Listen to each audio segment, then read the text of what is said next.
Olá, pessoal! Sejam bem-vindos a mais uma aula da disciplina Comunicação e Expressão. Na última aula, vocês aprenderam com a professora Ana Lúcia duas técnicas fundamentais utilizadas no processo de leitura e interpretação de textos, as semelhanças e as diferenças. Na aula de hoje, continuaremos a falar de técnicas de leitura e interpretação de textos. No entanto, o foco de nossa aula hoje será o tema dos textos.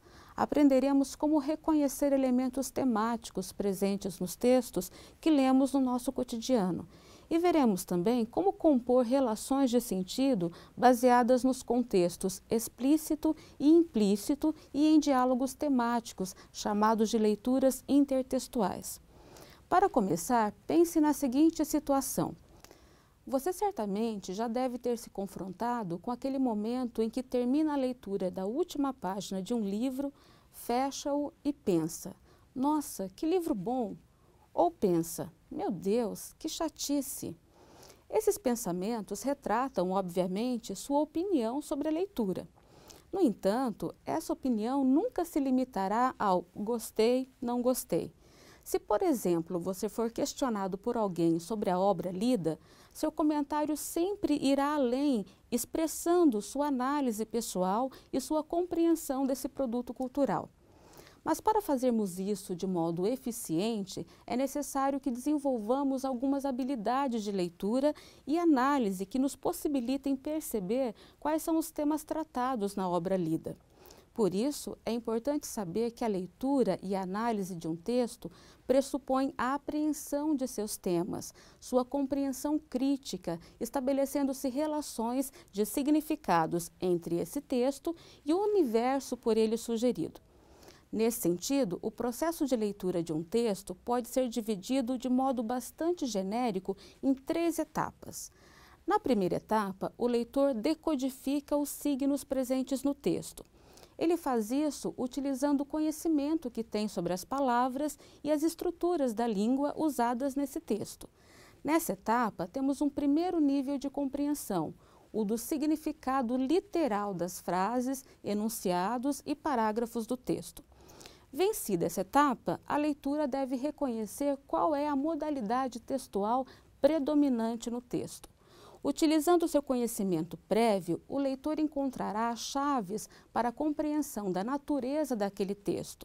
Ou seja, se for um texto descritivo, o leitor deverá identificar os termos responsáveis pela caracterização do ser ou do objeto descrito. Se for um texto dissertativo, o leitor deverá ficar atento às teses presentes no texto e aos argumentos utilizados para defendê-las.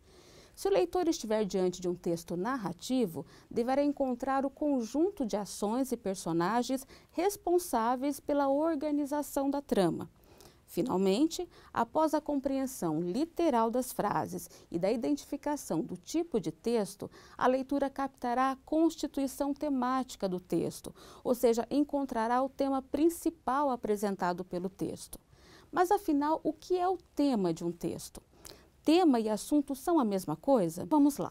O tema de um determinado texto é breve, em geral abstrato, e se refere ao objeto de que trata o texto, como, por exemplo, o amor, a saudade, etc. Tomemos como exemplo o filme Rio. Nesse filme, há vários temas: o tráfico de aves, a extinção de animais silvestres, o meio ambiente, entre vários. Já assunto é a sequência de acontecimentos. Poderíamos dizer que o assunto do filme Rio é a trajetória de Blue, uma arara azul que nasceu no Rio, mas capturada na floresta ainda bebê, foi criada nos Estados Unidos. Isso significa que podemos falar sobre o mesmo tema por meio de diversos assuntos. Para isso, é importante que as relações entre as partes de um texto componham uma unidade. A unidade do texto se expressa no vínculo de sentido entre suas partes. Essas devem manter-se fiéis à temática selecionada, garantindo a sequência das ideias. Para que haja a manutenção temática do texto, é fundamental que as relações entre as partes desse texto sejam garantidas pela presença da coesão e da coerência. A coesão se reconhece na conexão entre as diversas partes do texto. Identificada uma determinação de sentido pretendida, o autor do texto seleciona e articula as palavras que serão responsáveis pela relação de sentido que pretende atingir. A coerência vincula-se especificamente à unidade de significação do texto, sendo garantia de sua interpretabilidade.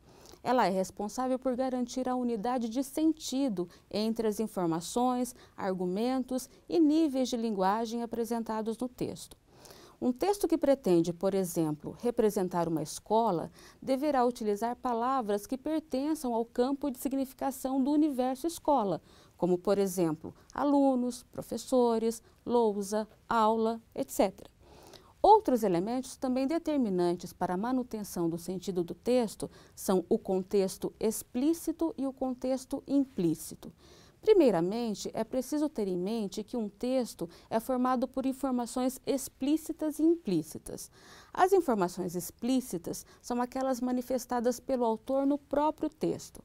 As informações implícitas não são manifestadas pelo autor no texto, mas podem ser subentendidas.